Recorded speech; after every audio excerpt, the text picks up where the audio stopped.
मामा वो पहिला माळा, दुसरा माळा, तिसरा माळा, चौथा माळा, पाचवा माळा, इंजन माडा कॉलनी इंजिन।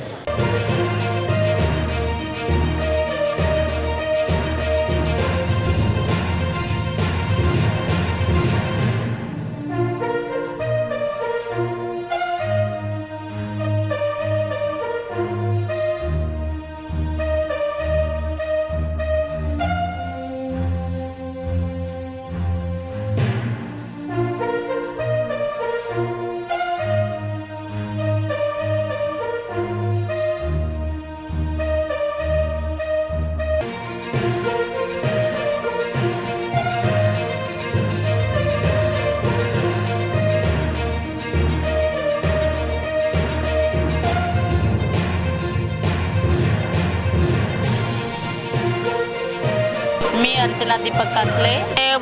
पाण्याची समस्या आहे, पार्किंगची आहे, गटार लाईन आहे, कचऱ्याची समस्या जी आहे, अस्वच्छतेची आहे, हे करण्याचं पूर्ण करण्याचा प्रयत्न करेन। आणि महिलांसाठी जर करायचं झालं तर आज महिलांना बाहेर जाते वेळी आपली मुलगी कुठे कामाला गेली किंवा आपली पत्नी बाहेर गेलेली कुठे कामाला, तर ती घरी सुरक्षित येईल की नाही हे आईवडिलांना किंवा तिच्या पतीला जी काळजी लागलेली असते, तर त्यांच्या महिलांच्या सुरक्षेसाठी आपण खूप उपक्रम आहेत ते राबवले जातील। किंवा छोटे मुलं आहेत, मुली आहेत, त्यांच्यासाठी उपक्रम जे जे काही करता येईल मला ते मी परिपूर्ण करण्याचा प्रयत्न करेन। सन्माननीय राज ठाकरे आणि सन्माननीय उद्धव साहेब ठाकरे एकत्र यावं हे पूर्ण महाराष्ट्राची आस होती। आणि आज 20-25 वर्षानंतर हे दोघंही ठाकरे बंधू एकत्र आलेले आहेत, याच्यामुळे जो जनतेमध्ये उत्साह आहे हा खूप मोलाचा आहे। आणि आज जी मराठी मुंबई म्हणून आपली मुंबई वाचवायचा जो प्रकार आहे तो ठाकरे ब्रँडशिवाय होऊ शकत नाही। मी प्रचारासाठी जिथे जिथे जात आहे, सर्व वार्डामध्ये आपल्या वार्डामध्ये फिरत आहे, तर त्या वार्डातल्या लोकांच्या समस्या ह्याच आहेत की आमच्या वार्डामध्ये स्वच्छता हवी आहे, आम्हाला पाण्याची समस्या आहे, आम्हाला पार्किंगची समस्या आहे आणि गटारांची समस्या आहे आणि पिण्याच्या पाण्याच्या समस्या ज्या आहेत त्या आपण जर मी निवडून आलेली तर महानगरपालिकेत केलेली तर ह्या सर्व समस्या मी आपल्या परीने पूर्णपणे हँडल करेन आणि लोकांपर्यंत जेवढी मला सुखसोयी करता येईल आणि जेवढ्या मला यांच्या पूर्ण गरजा पूर्ण करता येईल त्या मी पूर्ण करण्याचा प्रयत्न करेन। महाराष्ट्र या ठिकाणी आत्ताच सन्माननीय खासदार अनिल देसाई साहेब यांच्या हस्ते या आमच्या 175च्या अर्चना दीपक कासले या उमेदवाराच्या कार्यालयाचं नुकतंच ओपनिंग झालेलं आहे, सुरुवात झालेली आहे। सुरुवात अगोदरच आम्ही केली होती, पण आज खासदार या ठिकाणी आलेले आहेत खासदार, त्याच्यामुळे आम्हाला जास्ती आनंद झाला आहे।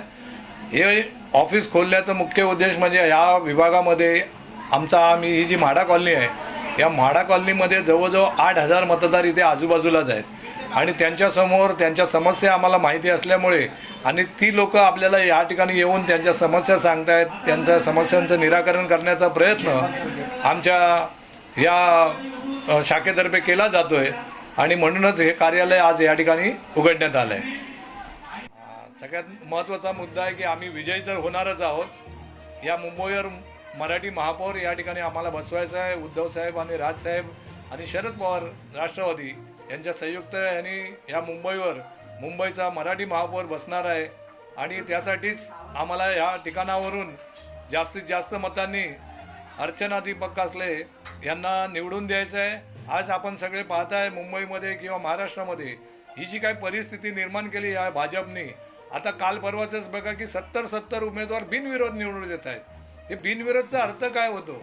याचा सगळ्यात मोठा भ्रष्टाचार हा भाजप पक्ष करत आहे आणि असाच हा भ्रष्टाचारी पक्षाला लाथ मारण्याचं काम महाराष्ट्र नवनिर्माण सेना, शिवसेना आणि राष्ट्रवादी शरद पवार यांच्यातर्फे मुंबईत जागोजागी केले जाणार आहे आणि त्यांचा आम्ही पराभव करू आणि या मुंबईवर, या महाराष्ट्रामध्ये मराठी अस्मिता टिकवण्यासाठी, मराठी माणसांचं अस्तित्व टिकवण्यासाठी, त्याचप्रमाणे आपल्याला आता जो 2 बंधूंनी जो जाहीरनामा जाहीर केला आहे त्यामध्ये मुंबईकरांसाठी खास असा चांगला विषय त्यांनी सगळे विषय घेतलेले आहेत. त्यामध्ये शिक्षणाचा विषय असेल, बसच्या भाडेवाढीचा विषय असेल, किंवा घराला आपल्याला 700 स्क्वेअर फुटापर्यंतचा प्रॉपर्टी टॅक्स माफ करणार असतील. त्याचप्रमाणे या मुंबई महानगरपालिकेची स्वतःची 5 दवाखाने आहेत, अजून 5 दवाखाने म्हणजे मोठी हॉस्पिटल्स जी गरजेची आहे ती करण्याचा प्रयत्न या पुढच्या 5 वर्षात होणार आहे. त्याचप्रमाणे महिलांसाठी विशेष असा त्यांनी लक्ष दिलेलं आहे. या सगळ्या गोष्टींचा विचार या मुंबईकरांनी करावा आणि आपल्या फायद्यासाठी तरी कमीत कमी या महाराष्ट्र नवनिर्माण सेना, शिवसेना आणि राष्ट्रवादीच्या उमेदवारांना जास्तीत जास्त संख्येने मुंबई नगरपालिकेवर आपल्याला पाठवायचं आहे याचा विचार करावा. आणि मला वाटतं नक्कीच हे सगळ्या गोष्टींचा विचार आज हे सगळे लोक, सुज्ञ जनता आहे मुंबईची, ती करेल आणि या मुंबईवर या मराठी महापौर नक्कीच बसेल.